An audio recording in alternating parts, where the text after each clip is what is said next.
Todos admiten que los resultados fueron extraordinarios. Hicieron una labor estupenda en el nivelado de la Gran Pirámide. Hay menos de 3 centímetros de desvío desde la esquina norte hasta la sur, lo cual es un logro extraordinario. La siguiente etapa fue hacer la base. Algo muy importante porque la orientación de la pirámide era vital por motivos religiosos. Se ha escrito mucho sobre la cercana alineación de las pirámides a los puntos cardinales, norte, sur, este y oeste.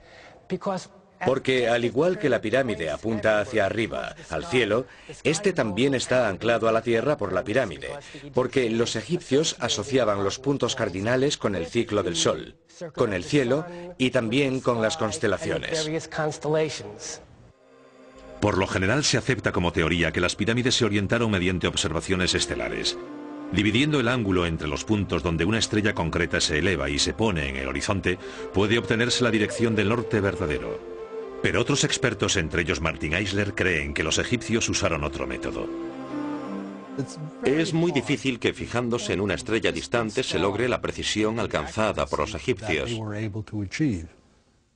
Creo que orientaron las pirámides mediante las sombras proyectadas por el sol.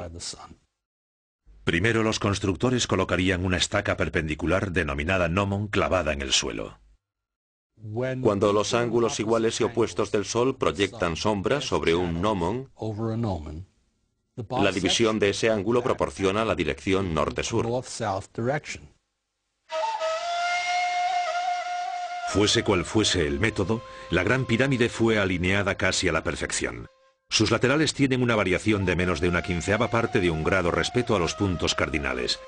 Las demás medidas eran igual de precisas. Cada lado mide 227 metros, con una discrepancia de solo 10 centímetros por lado. Con objeto de construir esta gigantesca pirámide, los egipcios se enfrentaron a un problema de similar envergadura en cuanto a gestión de los recursos humanos. Contrariamente a lo que suele creerse, el trabajo no lo realizaron cientos de miles de esclavos, sino campesinos reclutados que integraban cuadrillas, es decir, campesinos que trabajaban para el Estado, seguramente para pagar los impuestos. Reclutan campesinos en todo Egipto. Los concentran en un lugar concreto, por ejemplo Giza, y allí trabajan en cuadrillas organizadas, dirigidas por expertos albañiles y arquitectos, para construir la Gran Pirámide, que se convierte en símbolo de identidad nacional. Los obreros vivían y morían en una ciudad creada para ellos en el lugar, que fue descubierta y excavada a principios de los años 90. Basados en los indicios descubiertos acerca de la extensión de la ciudad de los obreros, creemos que solo 20.000 hombres tomaron parte en la construcción de la pirámide. Se cree que había obreros permanentes, que podían ser unos 6.000,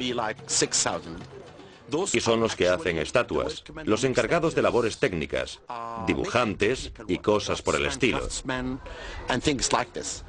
Pero los obreros que movían las piedras podían ser unos 15.000 y trabajaban por turnos, los sustituían cada 3 meses. Esos obreros se distribuían en unidades más pequeñas denominadas equipos.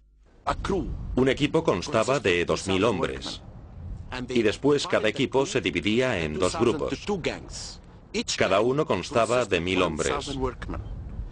Cada grupo tenía un nombre, como por ejemplo los amigos de Keops, y cada grupo tenía un capataz.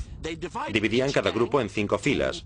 Fila es un término griego que significa tribu o grupo. Cada una constaba de 200 obreros y tenían nombres como por ejemplo los grandes, los verdes. Después a su vez se dividían en pequeñas unidades de unos 12 obreros. Cerca de las dependencias de los obreros también se descubrió su cementerio. Una de las tumbas de los capataces incluso se hizo en forma de pequeña pirámide, que cuenta también con pasillo y cámara funeraria. Los capataces tenían una vida relativamente larga, pero los obreros comunes que morían en el lugar de construcción solían ser muy jóvenes.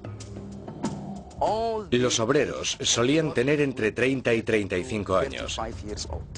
Pero los artesanos solían tener entre 40 y 45 años, lo cual da una idea de la configuración de la comunidad obrera. Los artesanos no transportaban piedras, no tiraban de ellas, solo tallaban, era un trabajo más liviano. Sin embargo, los obreros enterrados allí desempeñaban una tarea ardua en la construcción de las pirámides. Del suministro de obreros se encargaba un ejército de mercaderes que transportaba su mercancía a Giza en barco. Asimismo, para alimentarlos hay que crear áreas de cultivo y para ello hay que roturar nuevas zonas. Hay que crear un método de transporte para llevar los productos, los alimentos hasta Giza, almacenarlos y redistribuirlos. Pero los inmensos proyectos como la Gran Pirámide tuvieron repercusiones mayores que el de la simple construcción de una tumba para un rey. En cierto modo, puede decirse que el proyecto de la Gran Pirámide construyó el Estado egipcio, debido a la enorme cantidad de organización que se hizo necesaria. Fue como el proyecto Apolo del pasado. Tener a todos aquellos obreros trabajando para ellos les haría sentirse grandes. Desde entonces, Egipto se convirtió en un gran país. Sería ese contingente el que completaría el mayor proyecto de ingeniería ejecutado en la historia del hombre.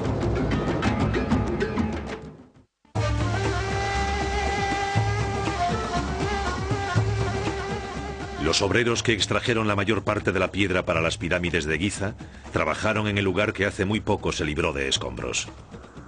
La verdad es que toda la piedra para construir la Gran Pirámide se extrajo de una cantera próxima a ese gran edificio, a unos 180 metros de la base de la pirámide, y descubrimos ese lugar. Hay una especie de cuadrícula en el suelo, en la zona de extracción de los bloques.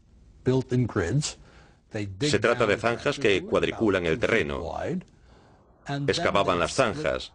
Tenían sobre medio metro de ancho. Luego separaban una capa de piedra y lo hacían capa a capa, así que ahora hay una especie de pared cerca de la pirámide que puede tener 6 o 7 metros de altura. Los obreros usaban sencillas herramientas de cobre, como las que aquí vemos en el Museo de El Cairo, para extraer los bloques de piedra. Después, empleando herramientas muy similares a estas, los canteros pulían los laterales y los bordes de los bloques. A continuación, mediante deslizadores de madera y cuerdas como esta, las rocas se arrastraban hasta la pirámide. La mayoría de los expertos creía que los obreros apilaban las piedras en capas horizontales sucesivas, perfeccionando y nivelando cada capa hasta alcanzar la cima de la pirámide. Pero una vez más, no todos los expertos están de acuerdo. Para empezar, la más ligera imperfección en el fondo crearía un efecto acumulativo a medida que se iba ascendiendo. Además, al observar la Gran Pirámide, pude apreciar que casi ninguna de las fases estaba bien nivelada, y comprendí que no podía ser ese el método. Tenían que haberlo hecho de otro modo, y me dediqué muchos años a averiguarlo. Usando como ejemplo la pirámide derruida, Eisler dice que la mayoría de las pirámides construidas después de ella constaban de 3 fases de construcción. La primera, un núcleo central, construido no muy distinto al de la derruida. Después la base se ampliaba y los escalones ampliados iban recubriéndose progresivamente con una segunda capa de escalones más pequeños, creando una forma mucho más cercana a la verdadera pirámide. Para terminar, el exterior escalonado se cubría con una capa de piedra caliza bien pulida, creando una pirámide de caras lisas. Como la Gran Pirámide conserva gran parte de la piedra original, es imposible saber si en su construcción se empleó ese método de 3 pasos. Pero como prueba para esa teoría, Eisler apunta a una serie de pirámides más pequeñas denominadas pirámides de las reinas, situadas ante las grandes pirámides de Giza y construidas sobre la misma época. Los restos muestran un núcleo de escalones amplios, que luego cubrieron con lo que denominamos piedras de asentamiento, que eran bloques más pequeños y aportaban forma más piramidal al conjunto.